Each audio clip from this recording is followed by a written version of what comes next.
One of the things that I talk about is the 4 steps of client attraction. A lot of people tend to overcomplicate marketing. They think I got to be on every platform, I have to do it all at the same time, and they busy themselves with posting and editing their graphics and making things perfect. So, Hailey, tell me about this blood test you got this morning. Yeah, so I actually, as a podcast host of Health Coach Nation podcast, there's a company called Function that reached out to me and said, "Hey, do you want to try this out to see if you would recommend it to your listeners?" And it's a membership where you can get blood tests twice a year and just check everything, and you can get discounted access to other lab tests because it's so hard, as you may know with your background, to get certain tests that you may want or hmm need, hmm unless you're having extreme symptoms and it's already at a phase where it's, fully developed and when you go to your doctor. So they have this proactive kind of preventative approach at Function and had asked if I wanted to try it out. And so I'm trying it out. And today was part 2 of my blood test for 100 different biomarkers. So I'm interested to see the results. Yeah, I'm familiar with this as we were talking about because I've had my family's blood work tested mostly for allergens. We went to a clinic part of a chiropractor here in our local office who's wonderful. And it's called the Wellness Way. And it goes through and kind of does what are the top allergens and then rates them by their significance. And then obviously don't eat the things that have high allergen. And not everybody recognizes how much our blood actually tells the story, do they? No, I mean, it's crazy. It's really interesting too, because I'm anemic or have low iron and have had to work on that, but I don't have a lot of the symptoms or anything like that. So it is interesting. Well, the symptoms don't always show up until the cause is actually rooted in your body somewhere, and then it manifests itself, and sometimes it overtakes you. My father had that issue about 5 years ago in the form of a stroke. And with that stroke, he was, I think, 78, 79 or so when it occurred. And it actually led to understanding what his particular autoimmune response. And as I've gone through our 15 plus years of detoxing our family and cleaning up and moving and getting better well water and all this stuff, learning about the autoimmune system has been an integral part of that. My father's situation helped us lead the doctor to the right doctor that actually got him the right diagnosis for what's called GCA, giant cell arteritis. And it is a constricting of the blood through arteries, but it's because he has large platelets. They're so large they can't pass normally through there, and so they tend to clog up. It's a thing I never even knew existed. It's kind of rare and it's concerned, but it leads to mini strokes or strokes. And he had another episode not long ago, and we're kind of resolving some of that now at 83. He's still kicking, though. Oh, Amazing guy. Just had his birthday last week. But the blood tells the story, and there's a thing on there, reactive protein, CRP. And his was, risky at 75 when he had the stroke, but he just had an episode that showed it like 235. So he had to go on this enormous wow. Oh my dosage of goodness. stone to take it back. But it basically is his version of an autoimmune response. And as I've come to discover, maybe if I say this right, you'll understand where I'm going with this, but everybody has some autoimmune response specific to their body, don't they? Yeah. Like for me, I've dealt with acne and like that's my body's way of like purging things Yeah. is through my skin. And Right. so while somebody else, it might be GI issues or some. Yeah, with my daughter Bailey, it ends up almost to a diagnosis with her down to like an IBS sort of thing that she has to deal with now through for very holistic. She can't eat dairy. She's kind of our canary in the coal mine. One of the reasons why we can't eat out anywhere, and if we do, we only go to specific places where we can trust that they're making it as holistic and as clean as possible, or we don't hardly ever eat out anymore because of those reasons. And random restaurants are certainly not going to happen because she's very sensitive to that and will end up with situations that can put her on the couch or the hospital because she gets so sick. So we have to be careful. Each daughter has had similar issues that we've kind of discovered along the way.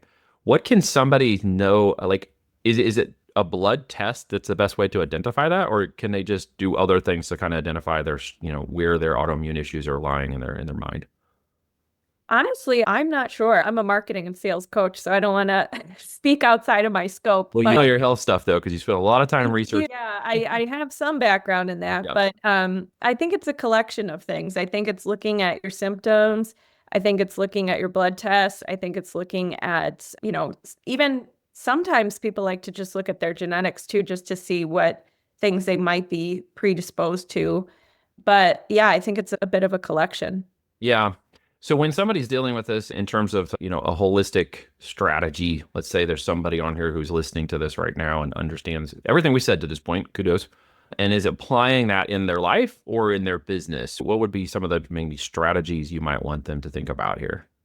Yeah. So strategies as far as self-improvement or Yeah, or business too, because I mean, I know oh, you're on the business and marketing yeah. side of that. If they're in the life or coach or even in the health space, where would they Yeah, for sure. strategy? I think one of the things that I talk about is the 4 steps of client attraction. And I think a lot of people tend to overcomplicate marketing. Like they think I got to be on every platform, I have to do it all at the same time. And they busy themselves with posting and editing their graphics and making things perfect. And at the end of the day, there's kind of 4 phases that somebody moves through for them to go from being a stranger to you to an actual client. And the stages are connect, engage, pre-offer, and sell.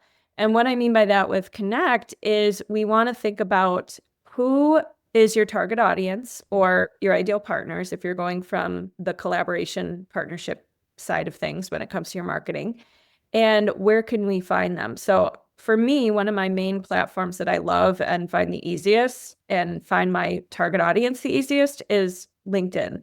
So I have a process for that, a lead gen process on LinkedIn where I could be regularly connecting with my target audience, nurturing them, that kind of thing. So connect is that first step. We got to decide where you're going to be.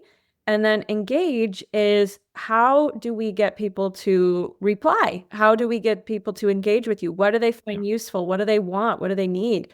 And a lot of times I see coaches or entrepreneurs assuming what people want and need instead of actually hearing the feedback, taking the actual words that your people are saying. And a lot of people will end up going and creating something that they think everyone's going to love, but then they find out, oops, I should have waited to create that program or that course until I got some feedback, until Mhm. that was aligned with the market. So engage is that second step. We have to find out what they want to need. Then the pre-offer is where you give a quick win or result or free lead magnet of some kind up front to where someone realizes, okay, this person's helpful, and I can't even imagine what their paid stuff is like if this is what their podcast is Mhm. like, or their Mhm. freebie, or their, free webinar, or whatever it was. Yeah. And then that sales phase is the last phase where you invite someone into your world, your offer or your program or whatever it is. And I do say the word invite intentionally because I think a lot of people think with sales, you have to push someone, you have to convince someone, you have to ask someone for money. And when we see sales that way, you're never going to want to do it. And Yeah. I know I wouldn't if I explained it that way. Versus Right. Of you see course. it as an invitation and something where you're providing value in exchange for money, which is how a business works. It feels a lot less scary and intimidating. So Hmm. and you approach it with curiosity and really seeing if someone's the best fit for whatever it is you offer instead of feeling like you need to persuade or convince or push, that kind of thing. How do you balance that so that you keep that authenticity, that's a great word, authenticity, with, conversions like on LinkedIn? Or Yeah, is that an approach, a type of language, a specificity to the conversation topic that you're engaging them on? that's a good question. So to me, it's a balance of using your emotional intelligence and asking and being curious instead of assuming. So in other words, if I was on LinkedIn with somebody and let's say we had a connection, I sent a connection request and just said, "Hey, it's great to connect with others in the blah blah blah field or whatever, or in the Chicago area or however we came across their profile." And then let's say I asked a question like, what kind of content would you find useful here now that we're connections? I want to make it really helpful when it comes to marketing. And let's say they shared, oh, I struggle with, Instagram marketing. Okay, maybe I have a freebie or a lead magnet or something of use that I can offer about Instagram. So maybe I say, oh, I have this podcast or I have this free Instagram bio checklist, and it's a lead magnet where they give their email in exchange for the freebie. So I might say, not sure if this would help, but here's the link or something like that. And then how do we balance the sales thing is we want to make sure that it doesn't feel completely unnatural to pivot. Like if I skipped the step of ever even mentioning what they said, like if I was just like, oh, cool, you struggle with Instagram, you should buy my marketing program. No, that would not work, right? But if Right. I gave a Instagram checklist or something and then said, hey, how did it go for you? Do you want more custom support with your Instagram? I'd love to share some additional ideas and see if my marketing program might come to use. Would it make sense to connect this week for a call? Or, would it make sense to chat more or something like that? So I ask a question instead of being like, hey, you should, sign up for this right now, right? Yeah, sales and marketing are very different, and most people want to push straight for the sale and forget that people want to buy. They don't want to be sold. And because Yeah. of their fear Yeah. and concerns, they just push, push, push. And they're like, why isn't anybody buying? It's because they're coming off like a used car salesman. That's why. Right. Well, yeah, some people skip the middle steps that we just The curation engaging part. first. We have to get buy-in first. We have to know Yeah. what they Yeah. find useful first to make a Yeah. good sale, right? Ask questions. It's very important. Most people have an innate issue answering a question when it's been posed to them. They don't usually skirt questions. And if they do, it bothers the crap out of them naturally to not have answered and just ignored a question. They'll ignore statements all day long and twice Yeah. on Sunday. But if you ask somebody a question, they have an innate difficulty in not answering it or not even remembering and feeling guilty later that they didn't answer the question.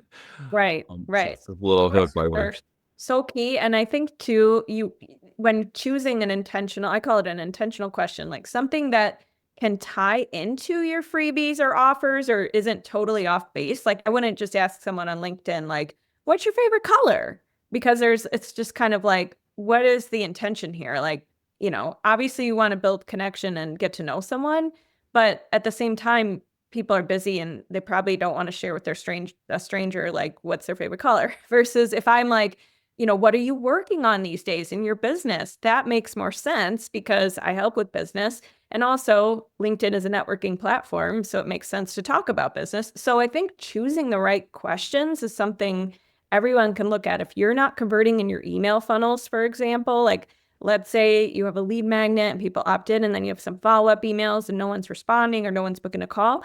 Look at what kind of questions you're asking, what kind of invitations you're making, because sometimes people bombard people with too many Too questions much. or it's not Or intentional. just or not in focused. Yeah, exactly. Yeah, The exactly. unintentional DMs are annoying, and I get those on LinkedIn. And it's like, had you even bothered to look at my profile, Right. or did you even program your bot or AI agent to actually scan my profile and come up with a decent focused question? Because Right. you're like, hey, what do you do? Really? We're on the same platform. My Right. entire profile is right there. I just Yeah, end up looking right over that, and ignoring it completely. for sure. Yeah. So on your podcast, Health Coach Nation, you've been interviewed by tons of experts.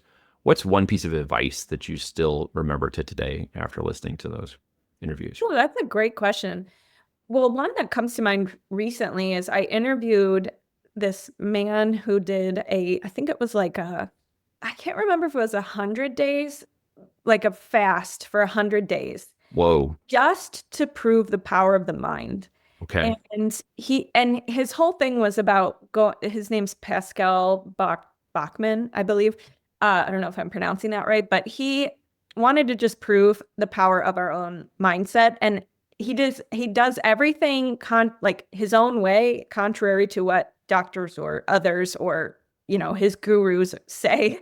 So after his fast too, I was like, how did you break that fast? Like, Right. did you start with Georgia something pizza. or yeah. Well, he was like, I got the spiciest, like biggest Thai or Asian Ooh, meal. And I know, I was I'm like, not sure that's like, gonna turn. oh my gosh. I mean, the He was worst like, thing to. I had it right before bed, and I had Oh, the yeah. best sleep I've ever had in my entire I'm life. glad for him because that would not have come out well for me. Like I like know. 100 days of not eating. I mean, I get it. That's cool and all, but a spicy dish. Right. But Wow. what's so interesting is like he's just like, I just decided that's gonna go well for me, and it did. Okay. So I Also, with that love, mental. yeah, the mental aspect, the mental game. Yeah, yeah, yeah. Business that way too is really important because I think so often we take everything so personally because our business is Yep. our heart on our sleeve Right. and we're solopreneurs a lot of the time starting out but if you see it as this is all an experiment, this is all a game, I am this is a separate entity from me and I get to play, I get to see Yeah. where it's goes, and it's a much better energy to come at it with. So for me, and I love the way you're saying this because I can resonate with it to some degree, is business for me is a matter of music. It's like playing music. I love jazz. I love freestyle. And it's one of the things about my growing up since the fourth grade playing music and trumpet I loved was, marching band was this way and jazz band was a completely different way. And when we played symphony, we had to be like on the dot. And when you played jazz, business became like fluid in music. Does that make sense? Like Mhm. you can make this music in any way you want in business, and then find other people that resonate and harmonize with that. Does that make sense when I say it that way? Yeah. Oh, I love it. Totally. Yeah. Do you have a background in music? I do. Yes. It's funny you say that. So I sing in a wedding band. Well, let me rephrase that. I used to sing fully in a wedding band like pretty much every weekend. Oh, no kidding. Now I sub for two wedding bands. Okay. And just because I wanted a little more weekend freedom, but I love it. And I grew up singing and auditioning, and I think it really prepared me, not, obviously everything, but it gave me a base for entrepreneurship of realizing like you are going to have, like, for example, when I was younger, I had to go on a lot of auditions and you get rejected all the time. And you don't really even hear back whether or not you got the job or not. You pretty much only hear if you got the job, right? Right. Right. So it was a lot of clearing your entitlement and just taking a day and driving to the city and going on this audition. And you never know if you're going to get it or not. I think It's just entrepreneurship is very it similar. is exactly the same way. You don't know if Yeah, you're going to get it. The marketing campaign is going to work. The podcast will actually generate any sales. The LinkedIn right, DMs will actually work at all. It's right, it's a lot right. of trial and error.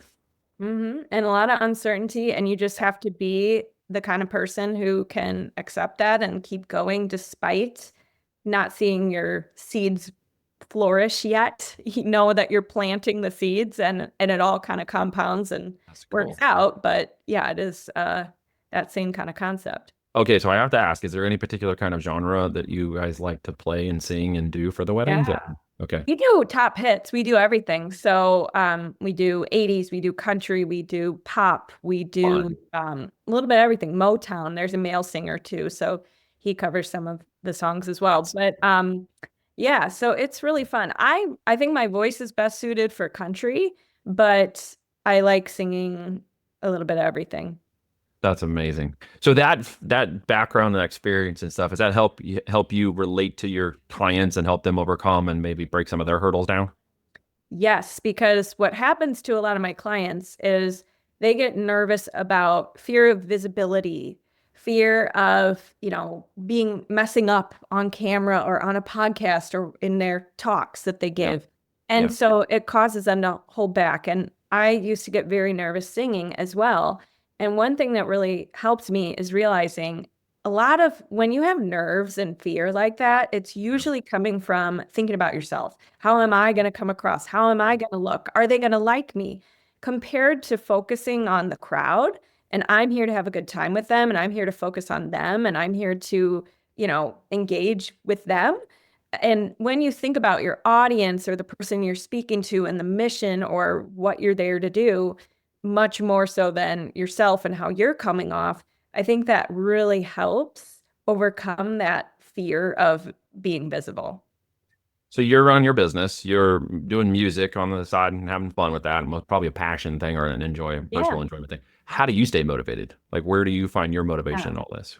Oh my gosh. I think for me, there's two things. One, I love seeing somebody increase their what I call like the locus of control, like realizing they can do things that they never thought they could do. And a lot of it is in their power and shifting from thinking like, oh, if it happens to actually being like, I can decide and I can create my life in a lot of ways. So to me, that's really exciting to see that shift in clients and help them become entrepreneurs fully. And I'm sure you agree that like entrepreneurship is one of the best personal development Personally, yeah, things you could, aside from biased. parenting, which Well, that's another one. that's a whole nother world. But Parenting's refined um, by fire. I think I felt more refined by firement in the dad side of the world and in the business side, and I felt a lot of fire in right, the business too. But I right, think it's right. one of those things that really expands your personal self in a big way. For sure. So that's one of Mhm. my motivators. But then the other part is just growth. The whole thing of seeing like, wow, I created something from nothing. Yeah. And this is all like even just little tiny things like creating a new system in your business that's going to free up 2 hours a week. Like, wow, that is so exciting to me. Like Little things. Yeah. just the personal growth That's version. great. I'm glad that's good for you. I resonate with that so much because for me it's brands and products. And once we Mhm. find a new niche we want to go into and we launch a new brand and we get that product in there and it starts working, I'm like, yes, that's so cool. It's so cool to watch. People are adopting it. They want it. They're enjoying the product. The feedback is positive. Every time we do one of those, I get a little high. Yeah. And the more we do of that, the more fun I find in this business model. And because I get bored easily or have a little ADHD or, squirrel time in my life, it's always new brands and new products that keep me going. So I Love that. appreciate the different ways, people get motivated in this, which is awesome. So in this experience you've had personally, what's a good piece of advice that you have got that kind of stuck with you that maybe you'd want to share? Yeah.